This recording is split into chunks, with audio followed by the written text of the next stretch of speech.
మణిపూర్ గురించి మాట్లాడమని video request వచ్చింది. ప్రాబబుల్లీ ఇది చాలా పెద్ద సబ్జెక్టు. ప్రాబబుల్లీ నేను చాలా ఇంపార్టెంట్ విషయాలు మాత్రమే టచ్ చేస్తా. ఒక్క పార్ట్లో జరగకపోవచ్చు, డిఫరెంట్ పార్ట్స్ కూడా చేస్తా. అయితే మణిపూర్ అనేది నార్త్ ఈస్టర్న్ స్టేట్స్లో ఒక స్టేటు.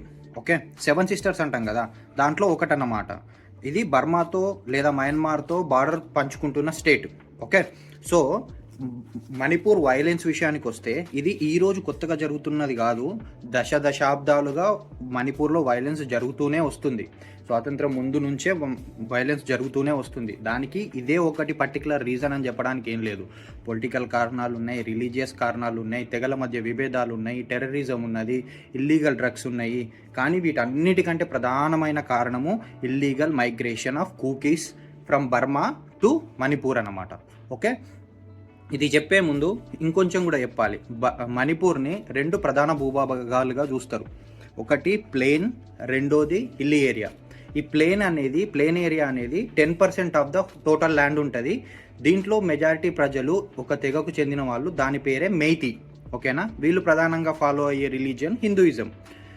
మిగతా హిల్లీ ఏరియాలో 90% ఆఫ్ ద ల్యాండ్లో ఉండే 2 ప్రధాన తెగల పేర్లు నాగాలు, కుకీలు. ఓకేనా, వీళ్ళు ప్రధానంగా ఫాలో అయ్యే రిలీజియన్ క్రిస్టియానిటీ, కొంతమంది ఇస్లాము. ఇవి కాకుండా చిన్న చిన్న తెగలు కూడా చాలా ఉన్నాయి. కొంతమంది వాళ్ళను నాగాలు గాను, కుకీలు గాను, మేతీలు గాను గుర్తించుకునే తెగలు కూడా చాలా ఉన్నాయి. ఓకే, ఇది డెమోగ్రఫీ. ఈ విషయం పక్కన పెడితే 1947 అప్పుడు అదొక ప్రిన్స్లీ స్టేట్ ఉండే. ఓకేనా, దానికంటే ముందుకు ఇంకా చాలా చరిత్ర ఉంది, కానీ 1947 నుంచి ఇప్పటిదాకా మాట్లాడుకుందాం.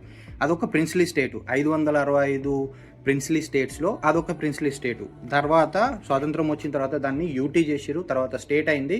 సో ఈ క్రమంలో ఇప్పటి వరకు జరుగుతున్న పరిణామాలలో ప్రధానంగా జరిగిన విషయం ఏంది అని అంటే, ఈ కూకీలు అనే వాళ్ళు ఎవరైతే ఉన్నారో వీళ్ళది బర్మా అన్నమాట. ఓకేనా, వాళ్ళను బ్రిటిషర్సు 1947 కంటే ముందు ఈ నాగాల నుంచి మెయితీలను కాపాడడానికి తీసుకొచ్చిన తెగ అది. అయితే వాళ్ళు స్వాతంత్రం తర్వాత ఆగిపోలేదు రావడం, వాళ్ళు కంటిన్యూగా వస్తూనే ఉన్నారన్నమాట. ఎందుకు అనంటే ఇండియాకి బర్మాకి బార్డర్ లైన్ ఫెన్స్ లేదు.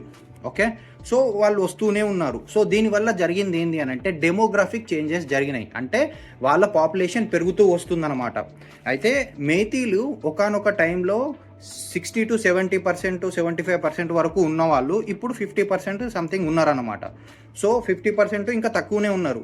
సో ఇట్లా తగ్గుతూ వస్తుంది, డెమోగ్రాఫిక్స్ చేంజెస్ జరుగుతున్నాయి. ఓకే, ఈ విషయం పక్కన పెడితే ఇంకోటి ఏంటి అని అంటే, ఈ ప్లేన్ ఏరియా ఏదైతే ఉందో అక్కడ డెవలప్మెంట్ యాక్టివిటీస్ అనేవి ఎక్కువ జరిగినాయి. సో ఆబ్వియస్లీ ప్లేన్ ఏరియా కాబట్టి డెవలప్మెంట్ యాక్టివిటీస్కి ఆస్కారం ఎక్కువ ఉంటుంది. అక్కడ ఉన్న తెగ మెయితీలు కాబట్టి వాళ్ళకు పొలిటికల్ రిప్రజెంటేషన్ అయినా సరే, జాబ్స్లో అయినా సరే అవకాశాలు దొరికినాయి. సో ఈ హిల్లీ ఏరియాస్లో ఉన్న కూకీలకు కానీ, నాగాలకు కానీ ఈ పొలిటికల్ రిప్రజెంటేషన్ కానీ, జాబ్స్లో కానీ అవకాశాలు కొంచెం తక్కువ ఉండే అన్నమాట. సో దీనివల్ల వాళ్ళకు ఎస్టీ స్టేటస్ ఇచ్చారు, షెడ్యూల్ ట్రైబ్ స్టేటస్ ఇచ్చారు అనమాట. ఎస్సీలు కూడా ఉన్నారు, షెడ్యూల్ ట్రైబ్ స్టేటస్ ఇచ్చారు. సో ఫాస్ట్ ఫార్వర్డ్ రీసెంట్గా మణిపూర్ హైకోర్టు ఏం చేసింది అని అంటే ఒక జడ్జిమెంట్ పాస్ చేసింది. ఏంటి అంటే, ఈ మెయితీలు కూడా మేము పాపులేషన్ తక్కువ అవుతున్నాం కాబట్టి మాకు కూడా ఎస్టీ స్టేటసే కావాలి అని చెప్పేసి అదేంటి కోర్టులో కేసేస్తే వాళ్ళకు కూడా ఎస్టీ స్టేట్ డిక్లేర్ చేసింది అనమాట, స్టేటస్ డిక్లేర్ చేసింది. సో అక్కడ వైలెన్స్ ఎరప్ట్ అయింది. అంతకుముందు కూడా ఇంతకంటే దారుణమైన వైలెన్స్లు ఉన్నాయి. 1993 తీసుకున్నా, 2004 తీసుకున్నా, దారుణమైన వైలెన్స్లు ఉన్నాయి. 100 మంది చనిపోయారు. సో ఇదంతా జరుగుతున్న క్రమంలోనే మొన్న రీసెంట్ వైలెన్స్ సో దీనివల్ల జరిగిందన్నమాట. ఓకే, అయితే ఇంకొక విషయం ఏంటంటే, ఆ వైలెన్స్ని ఎప్పుడూ అరికట్టడానికి పాత ప్రభుత్వము అంటే కాంగ్రెస్ ప్రభుత్వం, మెజారిటీ కాంగ్రెస్ ప్రభుత్వమే ఉండే మణిపూర్లో, ఎటువంటి చర్యలు ఎక్కువ తీసుకోలేదు. ఓకేనా, 2017 వరకు కూడా మ్యాక్సిమం కాంగ్రెసే అక్కడ గవర్నమెంట్లో ఉండే, కానీ ఎటువంటి చర్యలు తీసుకునేది కాదు. ఏదైనా వైలెన్స్ జరిగితే మామూలుగా వెళ్ళి అడ్రస్ చేసి ఏ సమస్యలు ఏంటో తెలుసుకొని ఇట్లా, లేకపోతే ఆర్మీని పంపించి ఇట్లా సర్దుమనిగేటట్టు చూస్తారు కదా, అట్లాంటివి ఎక్కువ జరగలేవు అన్నమాట.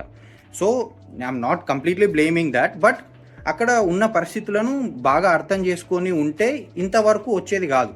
సో ఈ ప్రధానంగా ఈ 2017లో బీజేపీ గవర్నమెంట్ వచ్చిందనమాట, మంచి మెజారిటీతో వచ్చింది. వచ్చిన తర్వాత ఏం చేసింది, ఇమ్మీడియట్గా ఫస్ట్ ఈ 2 తెగలకు ఎక్కడైతే గొడవ జరుగుతుందో అక్కడ ఎక్కువ ఫోర్సెస్‌ని పెట్టిందనమాట. సో దట్ ఫెన్స్ అయితే కట్టలేరు కదా! సో దానివల్ల గొడవలు కొంచెం తగ్గుతాయని. అది ఫస్ట్ చేసిన తర్వాత ఏం చేసింది, ఈ బార్డర్ లైన్ ఫెన్స్ ఏయడం స్టార్ట్ చేసింది బర్మాకి, కూకీలకు. ఎందుకు? అదే కదా ప్రధానమైన ప్రాబ్లము. సో దాన్ని ఆపడం కోసం బార్డర్ లైన్ ఫెన్స్ ఏయడానికి స్టార్ట్ చేసింది. ఆల్రెడీ డెమో కూడా ఒక 10 కిలోమీటర్స్, 15 కిలోమీటర్స్ ఏదో ఉందంట. అది కూడా ఏసేసింది. ఓకేనా? సో ఈ మొన్న రీసెంట్‌గా ఏం జరిగింది అనంటే అది ఒక అమ్మాయిని ఇట్లనే ఇంకా ఒక బ్యాడ్‌గా ట్రీట్ చేసింది. అదే సెక్షువల్ వైలెన్స్ చేసి దాన్ని ఆ వీడియోని, అది ఎప్పుడో జరిగితే ఆ వీడియో రీసెంట్‌గా అంటే ఒక పర్టిక్యులర్ పర్పస్ ఉందిలే. అయితే ఈ పొలిటికల్ అపోనెంట్సే చేసినాయి అని చెప్పేసి గవర్నమెంటు కాదు అని చెప్పేసి కొంతమంది. అయితే ఏదైనా సరే విషయం ఏందంటే అది ఎప్పుడో జరిగిన విషయాన్ని చాలా తర్వాత అది పోలీసులకు ఇచ్చున్నా అసలు వైలెన్స్ జరగకపోతుండే, ఇంత దాకా రాకపోతుండే. పోలీసులకు ఇవ్వకుండా ఈ విషయం మన హోమ్ మినిస్టర్ కూడా అదేంది సంసద్లో ప్రస్తావించిండు. ఇవ్వకుండా అది సోషల్ మీడియాలో పోస్ట్ చేసేసరికి ఇంకా ఒక్కసారిగా వైలెన్స్ ఎరప్ట్ అయిపోయిందన్నమాట. అన్కంట్రోలబుల్ లెవెల్కి వెళ్ళిపోయింది. వెళ్ళిపోగానే ఇంకా తర్వాత డీజీపీలను చేంజ్ చేయడము, సో చీఫ్ సెక్రటరీని చేంజ్ చేయడము చేసిందనమాట బీజేపీ గవర్నమెంట్. దాని తర్వాత క్రమక్రమంగా ఫోర్సెస్ని ఎక్కువ పంపించి ఇప్పుడైతే కంట్రోల్లోనే ఉన్నది, లా అండ్ ఆర్డర్ కంట్రోల్లోనే ఉన్నది. ఓకే, సో ఇది హోల్ హిస్టరీ అన్నమాట. ఓకే, ఇది మణిపూర్ వైలెన్స్ గురించి. అయితే దీనికి సొల్యూషన్ ఉన్నదా అంటే ఖచ్చితంగా ఉంది. ఏం లేదు, ఇల్లీగల్ ఇమిగ్రేషన్ని ఆపాలి. ఎందుకనంటే వాళ్ళు అన్కంట్రోలబుల్ లెవెల్లో వచ్చేస్తున్నప్పుడు స్థానికంగా ఉన్న ప్రజలకు అనిపిస్తుంది కదా, మా ప్రాంతాలకు వచ్చి మా ప్రాంతాలను ఆక్యుపై చేసుకొని మాకంటే ఎక్కువ జనాభా పెరిగిపోతున్నారని. ఆబ్వియస్లీ ఇప్పుడు మేతీలు ఎంతమంది 68%, 70% ఉండే ఇప్పుడు 2001లోనో ఎప్పుడో, ఇప్పుడు 40%కో 48%కేమో వచ్చేసారు. అంటే అర్థమవుతుందా? సో ఈ లెవెల్లో డెమోగ్రాఫిక్ చేంజెస్ జరుగుతున్నాయి. 29% పెరిగిందంట కూకీలు పాపులేషన్. అంటే నువ్వు అర్థం చేసుకో, ఈ లెవెల్లో డెమోగ్రాఫిక్స్ చేంజెస్ జరిగినప్పుడు ఆబ్వియస్లీ లోకల్స్కి ఇన్సెక్యూరిటీ అనేది ఉంటుంది. సో దీనికి అదే ఇక ఎక్కువ ఫోర్సెస్ని డిప్లాయ్ చేసుడో లేకపోతే ఫెన్స్ని ఫాస్ట్గా ఫినిష్ చేసుడో ఒక సొల్యూషను. ఈ టెర్రరిస్ట్ గ్రూప్స్ని కంట్రోల్ చేయాలి. చాలా మిలిటెంట్ గ్రూప్స్ ఉన్నాయి, దాంట్లో కొన్ని అయితే చాలా అడ్వాన్స్డ్ వెపన్స్ కలిగి ఉన్న మిలిటెంట్ గ్రూప్స్ ఉన్నాయి. ఇల్లీగల్ డ్రగ్స్ని కంట్రోల్ చేయాలి. సో ఆబ్వియస్లీ ఇప్పటికైతే కంట్రోల్లోనే ఉంది. అవి కూడా చేస్తే కంప్లీట్ పీస్ వచ్చేస్తుంది అని చెప్పేసి నేను అనుకుంటున్నాను. మీ ఒపీనియన్ మీరు కామెంట్లో చెప్పండి.